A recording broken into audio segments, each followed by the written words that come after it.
Hello everyone, welcome back to our Procreate tutorial series. In today's video we will see how to draw using the Symmetry tool, but before that let's just look at what we can do now. So I've created this new stack featuring a few new sketches which you won't recognize because, well, they're new.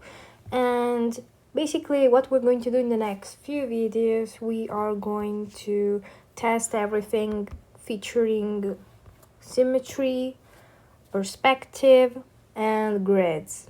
So without further ado, let's start with the symmetry. So our first artwork will feature vertical symmetry, and as you can see, I've already sketched the butterfly. Here you can activate the drawing guide by clicking on this switch, and you can edit the drawing guide. Of course, this was already preset as I had already used this for the sketch, but if you want, you can activate this without any problems. Also, if you want to switch the kind of symmetry you want to use, you click on options, and here you can see there's vertical, horizontal, quadrant, and radial. You also have rotational symmetry and activate the assisted drawing. This is important, keep it on for now, for the sketch and for the line art. Alright. We've got our little sketch. Now let's work on the line art. So let's choose a suitable brush. Alright, our usual brush for now. And let's just start drawing.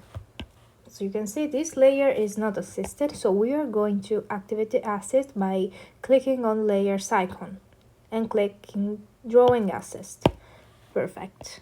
Now we just draw, and as you can see, whatever we do on one side will also be done on the other side, so it's definitely very useful for symmetrical subjects, especially things like bugs, insects, and animals in general.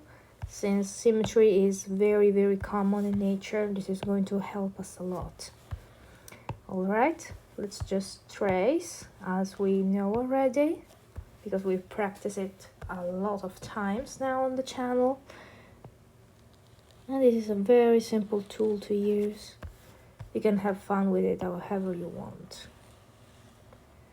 Alright, let's just complete the line art first, then we'll move on to color.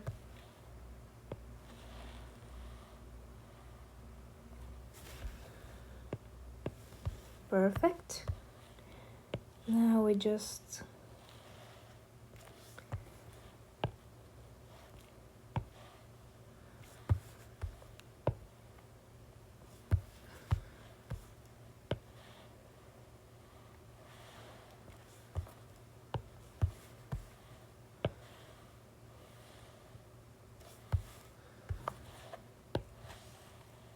let's go here.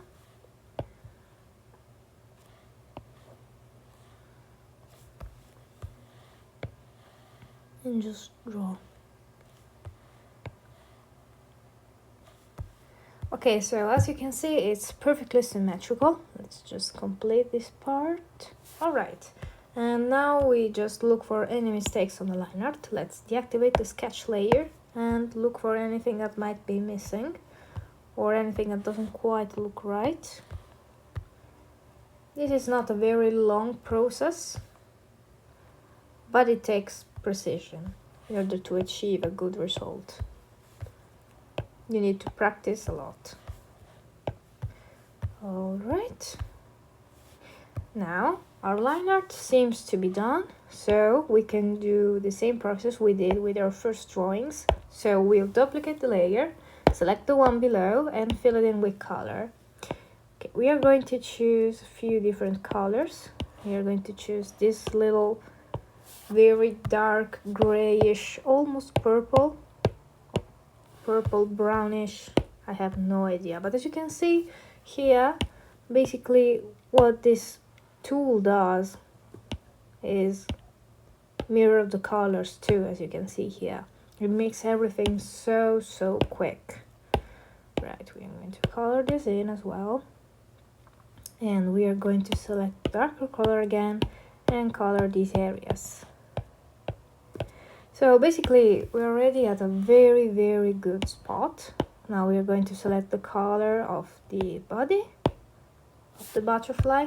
We're going to drop it here, and there we are. The base coloring is now done. It took us very little time to do. And now we are going to do the same with the shading. So let's activate the drawing assist. Let's select the area, select the layer again, and set it to multiply in order to draw the shadows. I'm going to select the dark purple. We are going to lower the opacity later. And now let's just go to airbrushing and start doing this so that it's a little more three-dimensional. As you can see here, I'm just going very softly on the edges. We are going to blend it later maybe. Alright.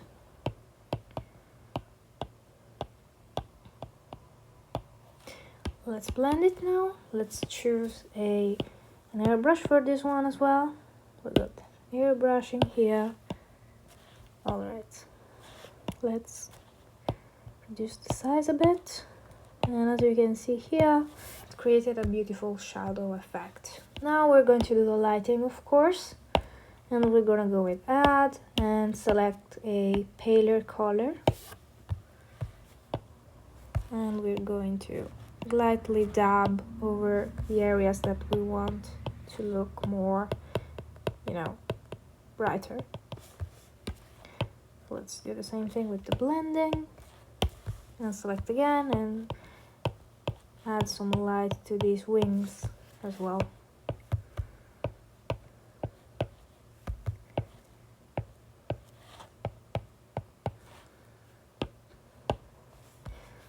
Perfect. Blend again. If you want, you can also add some texture by adding another layer, setting it to multiply, reduce the opacity a lot, and just look for whatever texture that might be useful in this case. We've got the spray paints, we've got the materials. Let's try this one. Let's set a darker color. We're going to cover the whole butterfly. Then, as you can see, we've created some kind of texture, which looks very painterly. Very cute, actually. We're gonna leave it as it is. And if you want, you can put it below the lighting so the lighting is still visible. And that's alright. Now we're going to just choose a background color. I recommend choosing this kind of orange, yellow orange, so it fits better. And I want to show you a neat trick in order to do some sticker-like effect. I'm going to show you right away. So first you select the layer that you want. Then you create another layer below the layer you've selected and fill in with white color. Then you go to the adjustment panels and select Gaussian blur. You blur it a bit. This is already looking pretty good. If you want, you can leave it as it is. And you select the automatic area that's around the Gaussian blur. Now you can see selected the external areas, but we need the internal area. So you can invert it, create another layer and fill it in with white again. Alright, this is a sticker effect, which can be very useful if you want to print out your sticker, so you want to create a cartoonish outline for your characters. Now all that's missing is our little signature, and that's it. Our drawing is complete. As you can see, it took us less than 10 minutes. It's really easy to create a drawing using the symmetry tool. It would have taken us double the time to do the line art and the coloring if we didn't use it.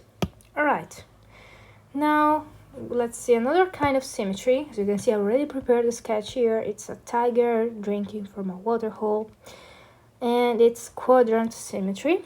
As you can see here, you can activate the drawing guide here, as we've seen before, edit it, and this is going to be the quadrant guide. Alright, the drawing is already assisted, and the way this works is, well, so basically I already prepared this drawing because it was going to take a long time, so I didn't want to bother you with all the steps. But I'm going to show you how it works very quickly. So let's activate the drawing assist.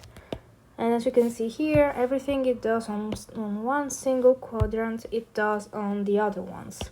We got 4 quadrants and 4 different drawings that actually merge into one if we reach the quadrant lines. As you can see here, I've created some sort of 4-leaved clover. As you can see here, you can create symmetrical drawings. It's very useful. Also, can create some sort of abstract patterns as well. I've decided to use the tiger mostly because I want to show you guys how to draw the reflection of the tiger on the water. So I'm going to skip over the part of the video in which I talk about, this whole process of lining and coloring, since we've already did this before, and I'm going to jump straight to the end where I'm going to give you some tips in order to achieve some sort of realistic looking reflection on water. Alright, now that the drawing is done, we are going to examine it. So I broke the symmetry a little bit and I'm gonna show you how I obtained this reflection here. So let's start from the bottom. So basically what I did first was drawing this little background, which you can see here in the icon, which is a bright green, some brown, and some dark green for the water, which is pretty murky since tigers live in the jungle and water there isn't reached by the blue sky or the sunlight, so it's going to be dark green because it reflects the light from the environment. What I did later was merge all of the, reflected tigers layers into one. I've merged them into one. And I activated the liquify tool, which you can find in the adjustment panels. And I use this tool, the push tool. As you can see here, I'm doing it again. I'm going to go back because this is way too distorted, but you can easily create distortion with this tool and use it as at your advantage. You can also use tool right, tool ref, pinch, expand. We've got a whole video on the channel about the adjustment panel, which you can watch. It's already available. Then we've got this level, which is basically the background level, and you can see that I applied a few effects on the forest floor, as you can see here. Another important thing that must be noted is that I didn't add any shading or lighting to the reflection because it wasn't going to be visible. I've also activated the screen layer option for this one. The screen layer option only works if you put some color under the screen layer, because as you can see, if I deactivate this one, it's not going to be visible. It's just going to be white. So keep in mind that the screen layer option only works if there's some color behind it. Alright, this is the tiger's shadow, which I left at normal because it's a good color, honestly, and multiply seemed too dark, as you can see. Then this is the tiger's base color, as you can see here, which I've separated from the reflection. Now I got a whole layer of multiply to make it blend more with the environment. Then we've got a few spots which I've colored with the multiply layer mode in order to make it look more realistic and three-dimensional. Then I created some bluish reflection on the muzzle to make it blend even more. Then I did some lighting effects which create volume and also reflect the fact that it's in a forest. Also, this layer again is for implying that the tiger is in a forest because it creates some effect that you can see in while light filters through the leaves in forest and woods. Then we got the liner layer, of course, which I wasn't very precise with. And we've got little splashes here on the tongue, on the mouth, which I drew like this. And I did activate the assisted drawing on this layer. Then, without the assisted drawing, I drew some drops here and there to make it look more dynamic. And last but not least, I did activate the assisted drawing, but just for vertical symmetry on these last 2 layers. So basically we've got the multiply layer and this normal layer, which is basically the ripples flowing through the water. the multiply layer only adds volume. So this is basically what I ended up doing with this drawing. I really hope you like it and you find this useful. We got one last drawing to tackle now, which is basically this little flower here with the radial symmetry. Now we are going to activate the drawing guide, which is already activated, and edit it so you can see which one I mean. I mean the radial one. And you can also activate rotational symmetry and assisted drawing. So what I ended up doing here is just basically drawing a very simple, very cute flower with leaves behind it. I have already prepared this one, of course. I don't want to really bother you with more time than that's necessary, because these things come with time and practice. If you practice a lot, you're guaranteed to get better at drawing. Alright, now we're going to just see the final result. And I'm going to skip the part in which I activate the layers and color everything in. Alright, now I've selected all the layers with the color. And as you can see here, I did purposely not draw the line art on this one. Once you get comfortable with your drawing program, you can also avoid drawing the line art in order to achieve a more realistic effect. As you can see here, there are many layers. This time we'll start from the top. So basically what I did here is just draw little specks of light here, right here, in order to achieve a more natural look. Then of course we have the black part of the flower. Here we have the multiply, which serves to divide the petals more clearly. Also I've added add. So basically everything we did earlier in earlier videos is right here, except for the line art. I added an add layer here in order to add some texture to the petals. Did some editing here with a normal layer. Here I added some darker areas with a normal layer again. This is the base color, as you can see. It's a very bright pink. Then as for the leaves, I of course apply some lighting, a very heavy shading actually. And here is the texture of the leaves and the base layer by itself. So basically this drawing was extremely simple. It was very quick to do. You can also do some clearer borders here and lining for the drawing. It's really not that important, but the drawing must be comprehensible, so do it once you get more comfortable with the app. If you're not yet, it's better to do the lining on every aspect of your drawing. So basically this is it. As you can see, this layer mode is very useful, and I'm currently drawing on the assisted layer. And as you can see here, it can create beautiful effects. You can also draw mandala on this one if you want to practice. That is very useful. Symmetry is also very useful, again, to create abstract patterns. And just drawing a few random lines can turn everything into a beautiful painting, beautiful artwork. You just have to play around with it. Alright, this is it for this video. Thank you so much for watching, and I'll see you in the next one. Don't forget to subscribe to the channel.